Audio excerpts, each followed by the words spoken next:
Islami është pro dashurisë.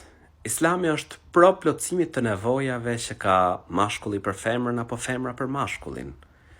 Islami është pro dashurisë mes një çifti. Por këto nevoja, kjo dashuri, sipas ligjit të Zotit, duhet të jetë brenda kornizës së moralit. Duhet të jetë ashtu që të ruhet familja, të ruhet shoqëria.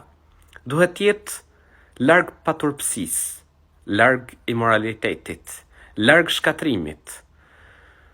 Lidhjet jashtëmartesore në Islam janë të ndaluara, sepse ato e shkatrojnë njeriun, e shkatrojnë familjen, e shkatrojnë shoqërinë.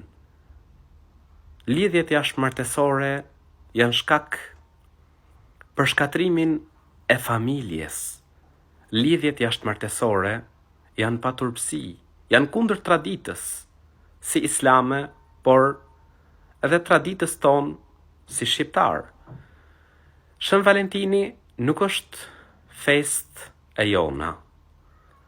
Shën Valentini promovon lidhjen jashtëmartesore. Shën Valentini promovon paturpsinë.